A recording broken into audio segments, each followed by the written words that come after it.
Oh, God. Turn that down a bit. Sorry. I dropped my, oh, God. No, you don't want to see that. Oh, God. What am I doing? There we are. Hi. I dropped my, my Focusrite just before we started. Welcome to the Pride of Detroit post-game show. Let's keep this one a bit light, shall we? I know some of you are upset about that game. I know some of you are ready to go on and see your families here because this one was a rough one to take in. And honestly, it's really hard to find a place to start on where it all went wrong for the Detroit Lions in this game. Personally, if you're asking me, and I don't know why you would ask me, but if someone was to come up to me tomorrow and to say, hey, Chris, I am the generalissimo of the Detroit Lions. What do you think is wrong with this team? What do we need to change by Monday? My answer would be, well, person who doesn't exist, Sheila Ford Hamp, maybe. We should start by destroying the moon. If you didn't see, it's there's a tweet going around about waxing gibbous moon. Lion on Thanksgiving, Lions are 0-12. Regardless, it's a dumb joke. The point is that I don't really have much of an answer. I am getting a lot of people who are new to the Detroit Lions, and I have no other way to say that, who are insisting that this loss now means the season is over.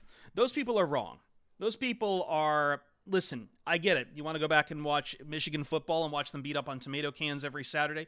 By all means, go into it. The NFL is tough. The NFL is a long season. The Lions, we must take stock, are 8-3. I think that is very important. There's a lot we're going to criticize about the Lions here, but the first thing to say is that the Lions are 8-3. Now, they got to 8-3 in a weird way. They did it against a divisional foe who is very poor. They dropped to 8-3 against a team that, quite frankly, really didn't have much business in this. But the Lions shot themselves in the foot a lot of times on this. And the problems come from a lot of different places. Now, I think some people are starting to panic because they're starting to believe what are some streaks are trends. They might still be trends. It's hard to tell, but it's also hard to tell when you play a game this sloppy that you don't know really what to make of it. For the Baltimore Ravens game, we could easily point to the fact that the Ravens defense was really, really good, and that Lamar Jackson gave no end of trouble to the defense. In this case here, Jordan Love did give a lot of trouble to the defense early on, because I think some people are going to want to blame a lot of this upon Aaron Glenn and the defense on how the Lions lost. And yes, for about two drives to start the game, I would have said that's true. And Jordan Love was very hard to stop.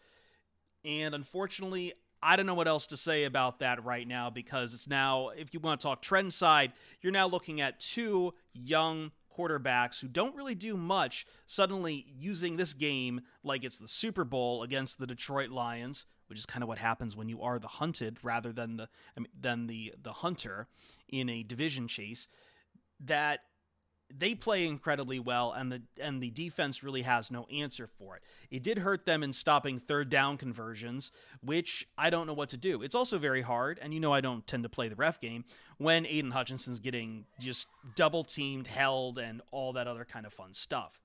But I really didn't think the defense overall played sloppy outside of those first couple of drives. They did, after the first half, where... yes, the Packers scored 14 on offense, and they get the short field from the turnover. Plus, but after that, it's only about 9 points. One other touchdown led up. Defense kind of settled down, but you keep having these bad starts for the defense that puts you into a hole.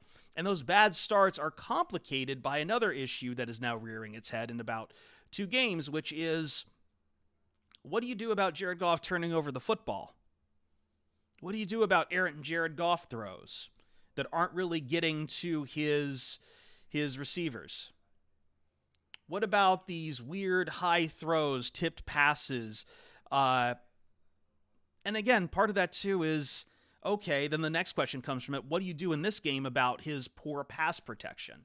He was just getting barreled over all day, sacked 3 times. And Jared Goff is a tempo quarterback. This is something we've always known about Jared Goff. He's going to end this game with 332 passing yards. And yet, you watch him play, and on those third downs, on those critical third downs, where you need to keep the drives alive, the Lions found themselves 7 out of 15 in third down efficiency, 1 of 5 in fourth down efficiency. So when Jared Goff had the offense had the ball on, had a play on the line to continue a drive, they were very poor at it. Now, again, part of that comes back to the pass protection. Outside of tempo, without a tempo established, with Jared Goff getting pressured up the middle, and with several Packers defenders just plainly not getting picked up on many, many plays, it just starts to spiral out of control. But at the end of the day, I've now identified 3 different problems that happened in this game already. Defense was sloppy early. Jared Goff was completely out of rhythm and has yet another turnover-filled game, and the pass protection wasn't there. But it's also why I say all of this, because I think 2 things are going to happen tomorrow. If we're talking about Lions fans locally, and I'm already seeing some on Twitch, on Discord, and on Twitter, you want to blame this all on one man. You want to blame it all on Aaron Glenn. I'm telling you, you need to look in multiple aspects of this game. And ultimately, at the end of the day, Aaron Glenn can't help a banged up and rather depleted pass protection unit, or sorry, not pass protection, pass coverage unit, complete their plays or lose their man. Ultimately, the Lions are having a struggle there, where the real struggles, the real things that's really starting to irritate is the fact that the pass rush isn't there. Now, I mean, again, complicating that is they keep trying out Jack Campbell, and Jack Campbell is really struggling out there as well. Rookies get to struggle, okay, but the Lions are also on a very, very ardent hunt. But also at the same time, consider how many times that you ask the defense to stand on their head because the offense can't get anything rolling because they're turning the ball on downs after you go for it on fourth down, because Jared Goff fumbles the football several times there, because ultimately this team just can't catch a break on its offense. You had 2 straight drives where the ball was fumbled by the offense, and the defense has to stand out on their head. You know what they did when they stood on their head? They only let up 3 points in that half. Unfortunately, it just means that the entire team is really going through one right now. And the question overall is that a trend, or is that a blip? Now, I said there'd be 2 different narratives that come out of this game. From the local people, it would be to blame a lot of this on Aaron Glenn. I really do not need to tell you again that as bad as it was starting, and Aaron Glenn does take some blame, and the defense does take some blame for not dealing with the Green Bay script on the first 2 drives, they did settle down, and they did start to play better after that. I think this was much more of an offensive failure for the game, and I know we don't really say that a lot about the 2023 Detroit Lions, but it's true. The other topic that's going to come out, and the one that is so much more pervasive, the one that is so much harder to fight against because people are dead set in their ways and being very just stupid about it, is that they'll try to say that this is what the Lions are. You know the magic words. You know the terms. They'll tell you that they're not a Super Bowl contender and that this is who they always were. And that's why I advise caution, really, over one game with an 8-3 record. With a record that is up there with San Francisco and Philadelphia and the Dallas Cowboys. Really, this one game after they amassed 8 wins, is enough to tell you all about the Detroit Lions. Really. Because there's been some bag-up games for those other teams I mentioned. San Francisco 49ers lost 3 straight. And again, if you're new to the Lions this year, that's fine. I understand it. Welcome. But this isn't college football, and you don't get to just run the table. And I don't think the Lions ever were going to run their divisional games and be 6-0 in division. At some point, someone was going to get you. And maybe, just maybe, this might be one of the better things to happen for the Detroit Lions is to get this loss out of the way. Because they've been playing pretty sloppy in different aspects of their games for about 3 weeks now. We had the shootout with the Chargers. And then after that, I thought the defense started to play well, except for the fact that the defense was putting them in a hole.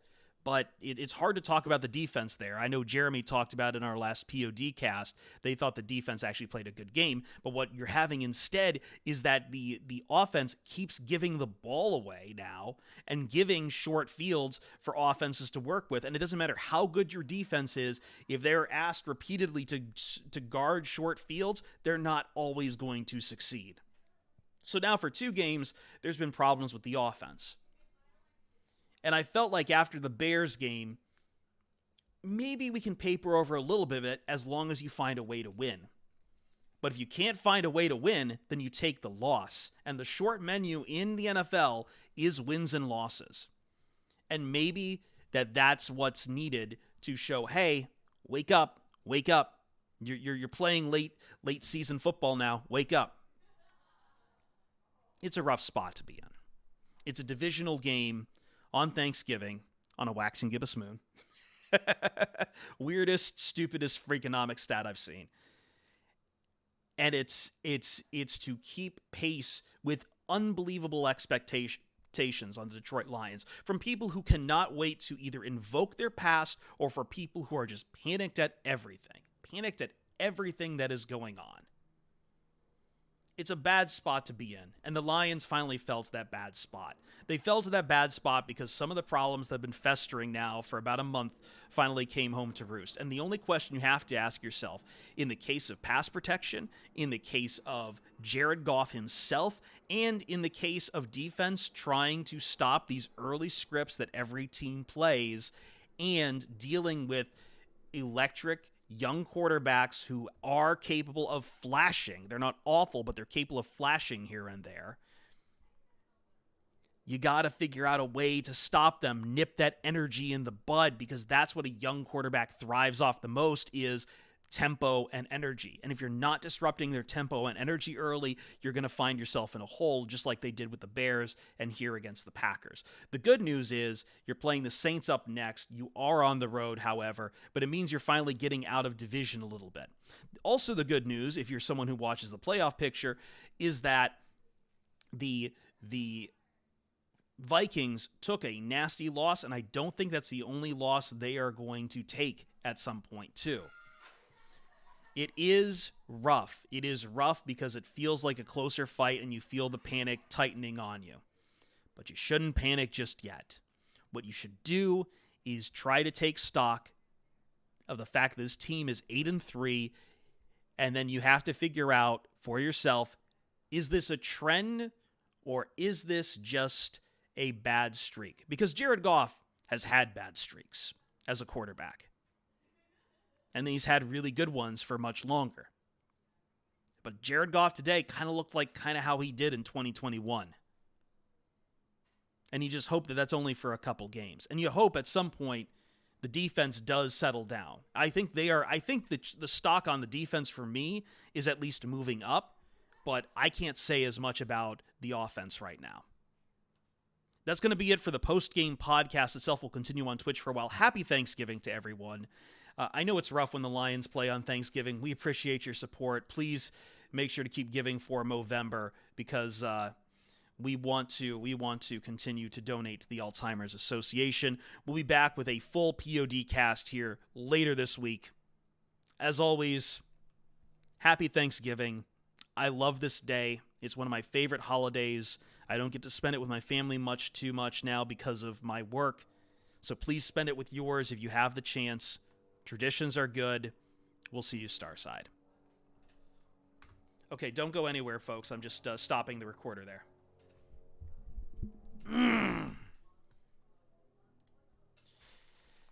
I've got some bread here, and if you guys want to stick around, I'm not saying you need to. I know it's getting bright out my window, but I've got Ruby's Thanksgiving treat right here.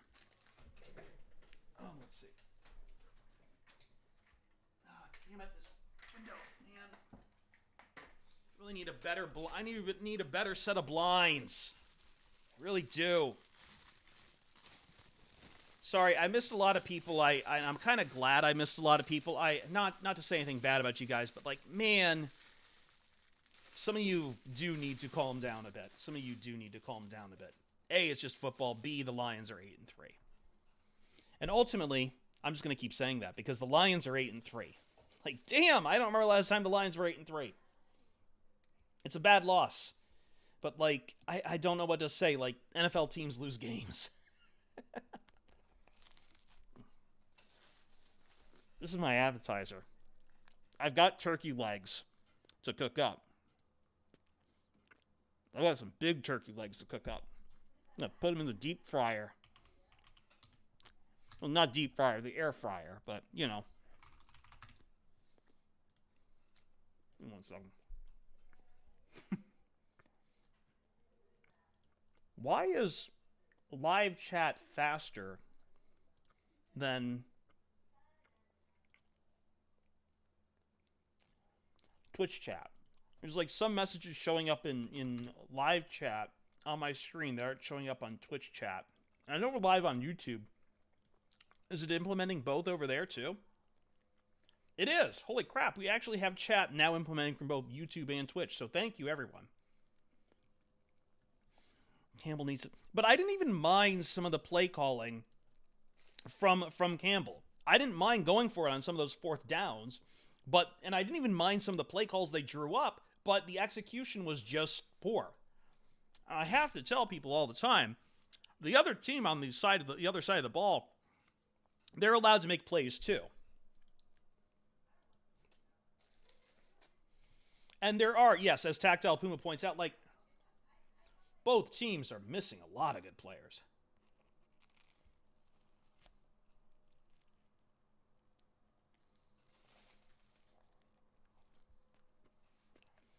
Excuse me. I'm not going to eat too much on stream, but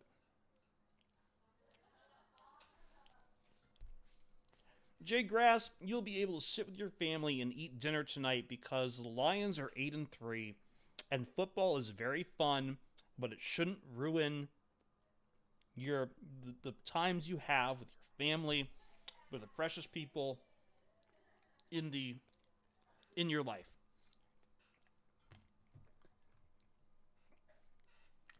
That's something I learned very painfully after 2014. I did things after that 2014 game that I'm not proud of. I told myself I would never do them again.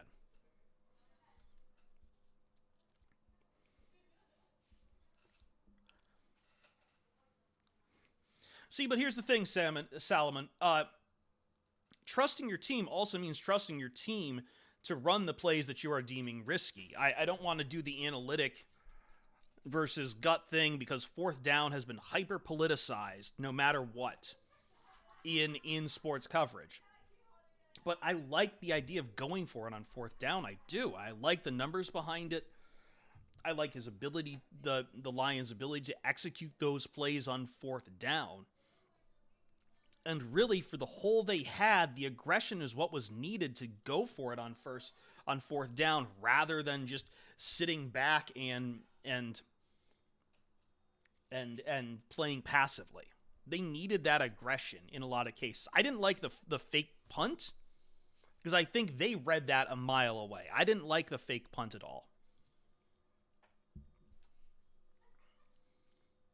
Yeah, a fake punt on 4th and 5 should never cross your mind. I agree. If it was like 4th and 2. The other thing we didn't really get to in there is that on the play calling itself, I know some people are really saying to run the football, and if you want to improve your chances on fourth down, I really don't like how often I saw the third down play at 3rd and 5 was always Jared Goff trying a deep pass. Like, if you think this game is all 4-down territory all over the field, don't waste your 3rd down. Get closer to the 4th down line.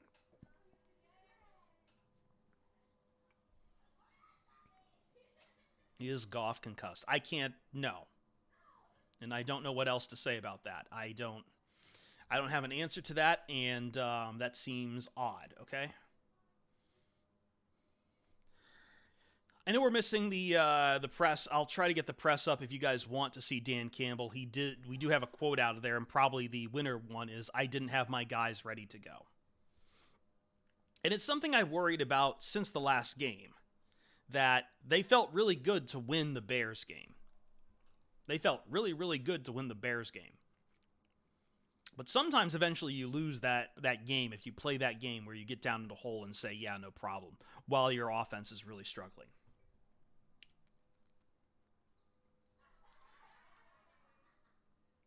I'd like to see Ben Johnson pull back Laporta and have an extra blocker when the pressure is on.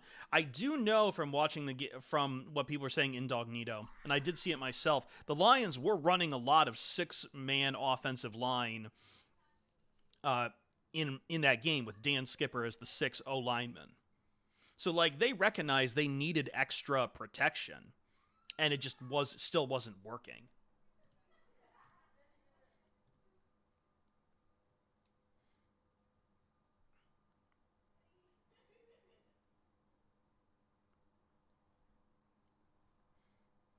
I think this is something ultimately, though, you can bounce back from. I think I worry continually about the depth at certain positions and injuries, but it is getting rough out there. The good news is, and I wish I had talked about it as far as like individual player performances, like Jameson Williams continues to develop into a more consistent threat.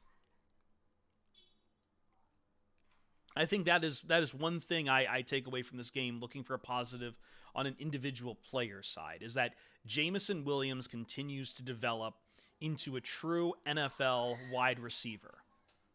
And I do like that. I don't know what they could have done at the deadline, Tactile Puma. I don't think you guys would have liked the cost. Now, they did get Bruce Irvin. Bruce Irvin wasn't ready enough to play, and you can't really rush your guys. This isn't basketball. You can't roll the ball out there and expect a guy to play. I had no problem with the fact that Bruce Irvin wasn't going to play this week. Didn't mind that. Do you think teams are figuring out Ben Johnson, Chris? I think what they figured out is that Jared Goff is a tempo creature. I think what they figured out is the Lions are starting to stack up injuries on their offensive line, especially in the interior. Not having Jonah Jackson today was a really big blow. I think they understood that, and they understood if you can throw Jared Goff out of rhythm, he can't really run this offense. Because when we did see him getting really, comfortable again, there wasn't a problem. There wasn't a problem. He could put together drives again. Who are you? Hold on.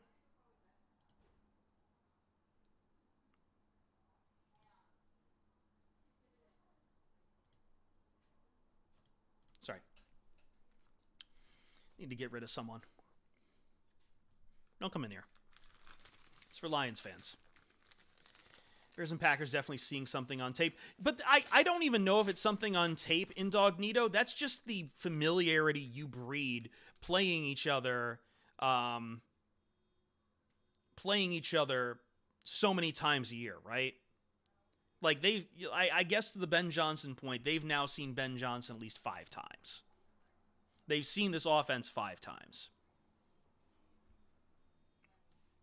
Or at least, hold on. 2, 3. At least 5 times, if I'm counting all 3 years right. I'm trying to remember when. Yes, because you played the Packers late. One of the Packers times was, yeah. So I'm saying through the entire careers, they've seen each other 5 times. You also develop your teams in division to counter your division foes.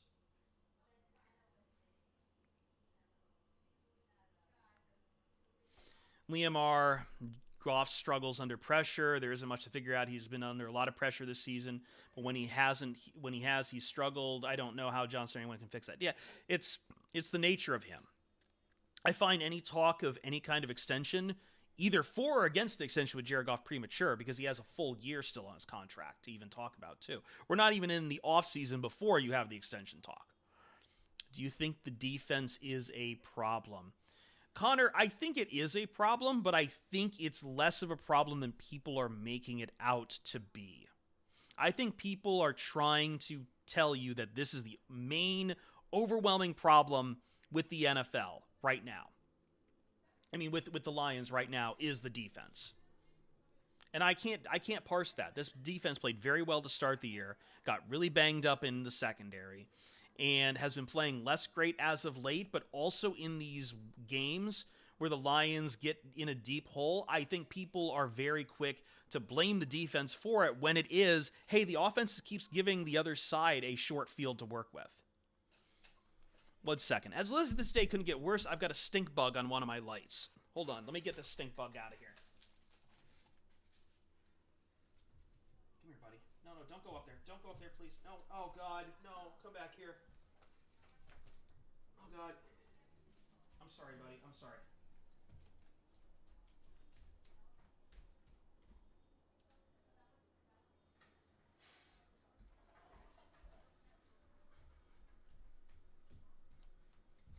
Sorry, couldn't have that. Could not have that. Do not want this place to smell.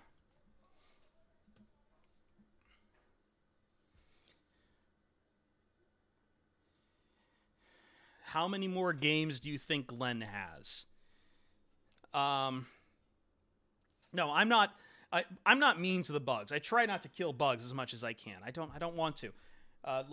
Spiders. I mean, it's a stink bug. They're dumb and stupid. I just try to get them back outside.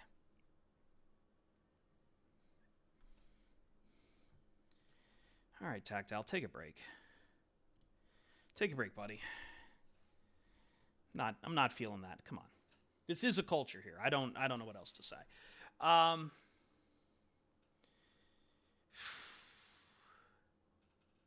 many more games do you think Aaron Glenn has? I think he has until the end of the season regardless. I also think it's premature for anyone talking about firing Aaron Glenn mid-season. It's one thing to fire a positional coach like they did last year with Aubrey Pleasant when they weren't getting the... And by the way, in a much deeper problem in how many games that they lost in a row before they fired Aubrey Pleasant, right? Versus you want to fire the defensive coordinator after 3 losses and a few looking somewhat shaky in those wins. And we must reiterate that the Lions started this year in the first 3 or 4 games with their defense being top 5. It has gone down, but we're not that removed from the Buccaneers 20-6 win or the Raiders 26-14 win. It's just been a trend of 3 games, and 3 games in which you are 2-1. And once again, in the last 2 games, I don't think it's all in the defense. You're asking the defense to pick up multiple turnovers from the offense on top of everything. I don't think Aaron Glenn is I don't like people treating Aaron Glenn being fired as the magic bullet that solves the problem. And I don't think he's going to get fired mid-season unless it is a complete collapse. But even then, there's not enough games left to completely collapse it. He's going to get it to the end of the year, regardless. Regardless of whether you keep him or not, he's going to be the Lions' defensive coordinator until after that last Vikings game.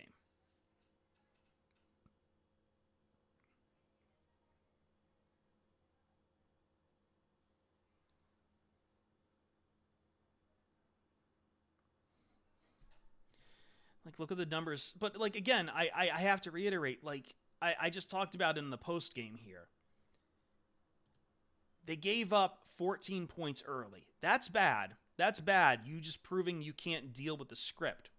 But much like in the Bears game, the defense did settle down in this game. Because after after those first 2 touchdowns, they only gave up 9 points on offense.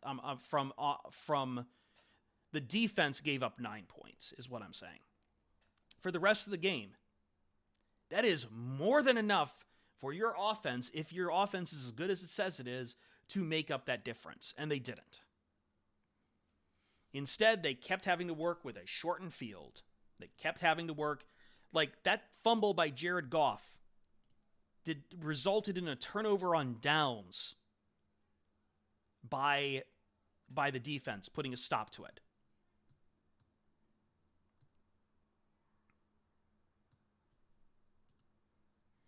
Like, I know everyone is very upset about it because you have to put it on top of everything, but it's really rough to it. AG doesn't have the players to generate a pass rush. That's not his fault. I think he does, though, and it's frustrating. Aiden Hutchinson is kind of... Look, Aiden Hutchinson should be getting there a little bit more. He's getting double-teamed, and honestly, I don't know what he needs to do to get a holding call thrown on him. I mean, to draw a holding call, because he's getting held a lot. And if you know me, I don't talk about the officiating. I don't like talking about the officiating. So there's multiple problems on that front. I think, if anything, it's more that Aaron Glenn right now doesn't have the cornerbacks to really do his work. And part of that is the amount of injuries and talent depletion that has happened now. He doesn't have the DBs to do his work. I think we need to keep an eye on Aleem McNeil, because without Aleem McNeil, that could be a problem. Mosley, bleep was bad for the O-line. I think that was the biggest problem of the day. Like, ultimately, if you're asking me to rank what were the problems between defense, Jared Goff, and the O-line is probably my top selection there. Like, everyone gets to be involved in this little shit pie we've made. Pecan shit pie, but the defense, the offense was really bad today. Really, really bad. It's more like Baltimore. The defense was better in the second half, but you've played an offense who are multiple scores ahead. But again, Liam, I think the difference there versus the Baltimore game is that the offense turned it over multiple times. In Baltimore, the defense, the defense got kicked in the teeth in Baltimore. But I think the turnovers and the failure to make 3rd and 4th down conversions pins this a lot more on the offense than it does on the defense. That's ultimately what I come back to. The defense had to stand on its head for most of the day. They had to play 40 minutes of possession against the Chicago Bears. And in this game, they had 4 turnovers on downs from 4th downs and 2 turnovers, and 2 fumbles. 2 fumbles that put the Packers into short yardage. I'm not counting the fumble return touchdown because they don't see the field on that. But the ball is put on the ground twice in a short yardage that they have to take over for. At the same time, the Lions also turned it over on downs 4 times on 4th down. You're just ultimately not going to succeed. And really, they still staunched the bleeding. I thought, and like, it was 2 drives. You answered one of them, and really, if that fumble hadn't been returned for a touchdown on a very odd call there, talking about a different game. Because that was immediately a massive point swing. And then they fumble again on the next drive, too. Like, I know where you want to go with the defense, but like, man, it's really hard for me to look at this game and say this is massively on the defense. I think this is massively on the offense to lose this game. Out of all the issues, the O-line, I think the O-line is just dealing with injuries right now. I do think not having Jonah Jackson is really rough right now. Shredder, it's not an awful team. They're 8-3. Like, this is why I'm starting to worry. Some of you guys have been getting your brains cooked a little bit by watching Michigan football, and you need to stop doing that. This team is 8-3. That makes them one of the best teams in the NFC. This team is 8-3. They share a record with the Baltimore Ravens. They have a record that is comparable to the San Francisco 49ers, that the San Francisco 49ers can also be 8-3 if they beat the Seahawks tonight, which isn't a given, and I consider the 49ers one of the best teams in football right now. Like, probably better than the Eagles. This team is 8-3. What are you guys doing? Please, breathe. Breathe a little bit. I know this loss stings, but this team is 8-3. I have to keep repeating that record. This isn't college football. This isn't the fucking Big Ten where you just run through. I'm sorry if I'm swearing on a holiday. Where you just run through Rutgers and Little Sisters of the Poor every week. This team is 8-3. What are we doing? I know you guys are preconditioned to seeing things collapse, for not having hope, to being disappointed, but for God's sakes, this team is 8-3. This isn't college football. You're not required to go perfect every week. You're going to stumble. You're going to have hiccups. And if you say that other teams haven't had losses like this, the 49ers lost 3 in a row. The Baltimore Ravens lost to the Steelers in a 17-10 game. The Miami Dolphins... Actually, no, wait. Who got beat by the Jets? The Eagles. Their lone loss came to the New York Jets. No, it doesn't feel fraudulent. It doesn't feel fraudulent. You can say that, but it doesn't make you right. You're wrong. You're wrong. This is not a fraudulent team. Like, how am I supposed to counter that, though? You're not giving me anything to work off just because you're going to invoke the past and the history. They got shown up a bit in this game. They're not fraudulent. You guys have to stop doing this to yourself. You're not happy with yourself. You're not happy with football. For God's sakes, if you think that 8-3 makes you fraudulent, go watch Michigan then. Just go watch the Wolverines for the rest of your life. You're not cut out for the NFL. You guys aren't cut out for the NFL if you think 8-3 is fraudulent. You're not cut out for it. Yes, thank you, Nate Locke. There is a reason we have the saying, any given Sunday, and why I keep saying the other team is allowed to make plays too, regardless of who it is, just because it's their third string guy. Like, for God's sakes, you guys all like get really, really excited about Jerry Jacobs, but then like you're upset when their version of Jerry Jacobs happens. No, I don't mind pointing out the issues, Liam. What I do mind is people then saying season's over, this is a problem. What I am not happy about is people being maximalists, going to the nth degree with either fire Aaron Glenn, the Lions are frauds, SOL, Lionsing, etc., etc. Then if you say those kind of things, that's when I start to think you've never watched NFL football in your life. You've never appreciated NFL football. All you've done is parachute in from the Michigan, from the maize and blue. And that you're just bleep riders. You've never actually handled or watched or cared about a winning team. And I say that because I watch a lot of NFL, not just the Detroit Lions. I watch other teams. And even those best teams that I have seen through watching the NFL have bad losses. The Lions are 8-3. Now, who wants to watch me feed Ruby some turkey? Hey, buddy. It's your favorite. He's drinking water. We'll give him a second. Chiefs are a great example, Nate Locke. I think that's ultimately what I'm getting at, Jay Grass. The Lions are the only team that's not allowed to lose a game.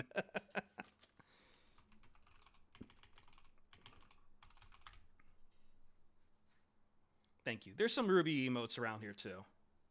Sorry, I'll try to get to some of the YouTube chatter as well. I agree with everything there, Salomon Garcia. We have great potential. We can beat any team if we are on point. That's why I also agree with what Dan Campbell said, that this team just wasn't ready for this game. You won't win many more games if Goff keeps turning it over and the defense can't sack a quarterback. I agree, but again, it's why I ask, is this a trend or is this a blip? And I don't think we've seen enough games of this current problems for me to say it's a real problem. I mean, I also, like, the defense did strip sack a quarterback to close out the game last week. But I agree, you shouldn't have many games where you're just shut out by the Packers like this, as far as sacking the quarterback. Hey, buddy. Come here. Here. Come on, buddy. Maybe he'll see it, and I threw it on the ground for him. I think he's worried I'm going to try to pick him up. Come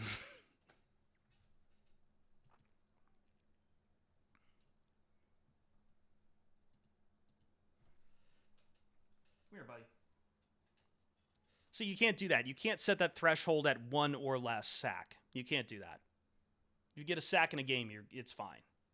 And usually there's a lot of quarterback hits in there too. So I think there are certainly some holes. I don't know about complete team straps season to reason, but I mean, every team evolves, and I think this team coming into this year feels like a playoff contender.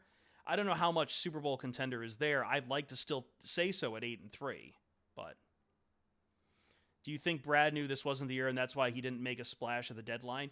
I think Brad is a lot stronger at using his draft picks than he is at free agency. Ruby, come here, buddy. Oh, for the love of God.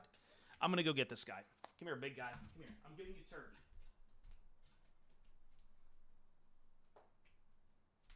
Oh, my God. Hey, everyone. Say hello to Ruby. Say hello to Ruby. See the turkey there, big guy? See the turkey there? You want some turkey?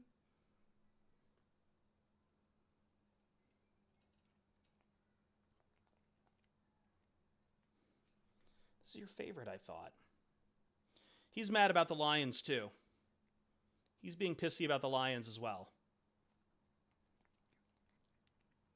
That's what this is. That's what this all is. He's pissy about the Lions as well.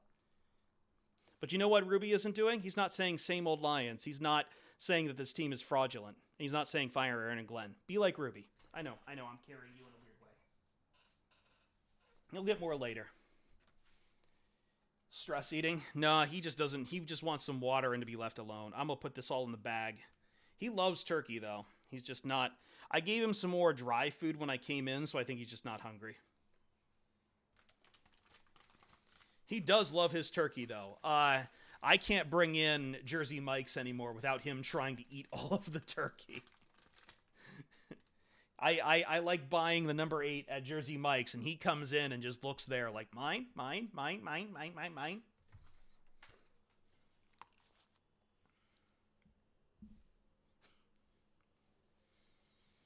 All right. I think we've done enough of this. I think we've done enough damage today. I do appreciate everyone who has been watching on Thanksgiving. I know it's late. I know the Cowboys game is about to start, and I know some of you are waiting to go and rejoin your families. Thank you all for taking the time here, being with us. I'm just going to shut down the stream itself. I would try to raid someone, but I have to do like 8 different things to raid people, so I want to go cook. I've got some turkey legs to go fry up and some sweet potatoes to roast and some cranberry, my favorite, fresh cranberry sauce to eat. I love cranberry sauce. I love cranberries so much. I drink cranberry juice all the time. I love cranberries, and I want to go and make myself some proper cranberry. Also, I brought home, I made two pumpkin pies, and I took them to work. I brought 2 of my own slices home. I put some amaretto and bourbon in them. So I have 2 great pie slices waiting for me as well. I hope you guys have a great day too. You should not let this game dictate who you are at the end. I don't believe that's a comfortable way to consume sports. So please go be with your family. Mine is going through some tough times right now. I don't talk about it too much, but all I can say is, like, there's more important things than this. This is a fun This should be for fun, for entertainment, and it shouldn't be detrimental upon you. Go have some fun. We'll see you back here in about, 2 Sundays from now for the next Lions game as they go on the road against the Saints. So you got plenty of time to watch the football today, Friday, Saturday for if you like college, and then Sunday. Go enjoy it. See the rest of the league. Understand that other great teams also struggle. I'll see you here soon. Bye, guys. And I do know I need to get an egg on my face. I will do that soon. Thank you.